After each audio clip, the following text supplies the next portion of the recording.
દાહોદના ડબગર સમાજની મહિલાનું સારવાર દરમિયાન નિપજ્યું મોત. પરિવારજનોનો આક્ષેપ આરોપ. દાહોદની એક મુખ્ય હોસ્પિટલ ઝાયડસ હોસ્પિટલના સારવાર દરમિયાન મોત નિપજતા અનેકો સવાલ. ઝાયડસ હોસ્પિટલમાં મહિલાના મોત મામલે આરોપ. ગોધરાની મહિલા છેલ્લા કેટલાય દિવસોથી ઝાયડસમાં સારવાર લઈ રહી હતી. ઝાયડસમાં મહિલાના પેટના ભાગે 2 વખત ઓપરેશન કરાયા. ઓપરેશન બાદ મહિલાને આઈસીયુમાં રાખવામાં આવી હતી. આઈસીયુમાં છેલ્લા કેટલાય દિવસથી મહિલા સારવાર લઈ રહી હતી. મહિલાનું આજે મોત નિપજતા પરિવારમાં માતમ છવાયો હતો. મહિલાના મોત મામલે હોસ્પિટલના અધિકારીઓને પૂછતા તેમની ભૂલના કારણે મહિલાનું મોત થયું હોવાનું પરિવારે આરોપ મૂકી જણાવ્યું હતું. પરિવાર મહિલાની ડેડ બોડીને ન સ્વીકારી જવાબદાર ડોક્ટર સામે કાર્યવાહી કરવાની માંગ પર અડ્યો. ઝાયડસના જવાબદાર ડોક્ટરોએ મહિલાના મોત મામલે લાગેલા આરોપ નકાર્યા. ઝાયડસ હોસ્પિટલે મહિલાની ડેડ બોડીને પીએમ અર્થે મોકલી.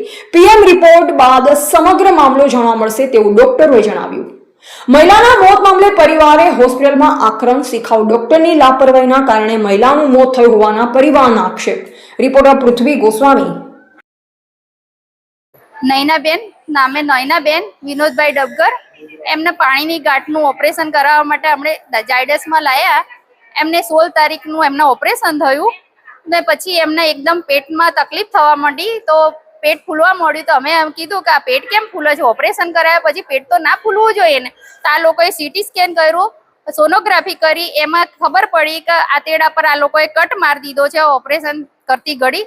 તો એનું ઓપરેશન કરવું પડશે. આ લોકોએ કબૂલ કર્યું છે કે હા અમારાથી જ કટ પાક્યો છે. 4 પછી ઓપરેશન કર્યું ને ત્યારે ખબર પડી કે 4 કટ મારી દીધા છે. એનું ઓપરેશન કર્યું ને ઓપરેશન કર્યા પછી ડાયરેક્ટ જ એમને આઈસીયુમાં જ ભરતી કરી દીધા ને વેન્ટિલેટર પર મૂકી દીધા. આ દિન સુધી વેન્ટિલેટર ને આજે કહે છે કે એમનું અવસાન થઈ ગયું. તો અમારે શું કરવાનું? એમના 3 બાળકો નાના નાના છે. બાપ 7 વર્ષ પહેલા ગુજરી ગયા ને માં આજે ગુજરી ગયા.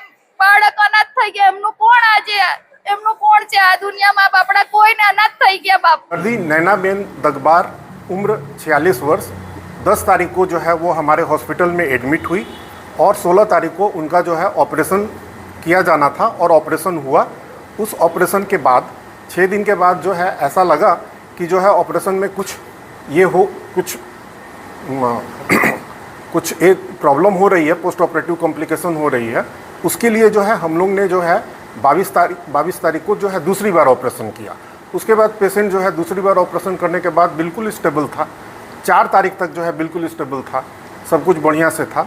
और हम लोग ने जो है 5 तारीख को सडनली उनका जो है हार्ट रेट, बीपी और जो है शुगर वो लो हो गया, जिसको हमारे डॉक्टर ने बढ़िया से संभाला. लेकिन सब कुछ करते हुए भी शाम तक उनकी जो है वो पेशेंट कोलैप्स कर गई. और ये आधार जो है निराधार है कि कुछ डॉक्टर से इंजरी हुई है. हमारी जांच चल रही है, हॉस्पिटल की अपनी जांच है और वो जांच आने के बाद सत्य सबके सामने आएगा. तो जो है ઝાયડસ हमेशा से सेवा करता आया है दाहोद जिला की और आगे भी करता रहेगा.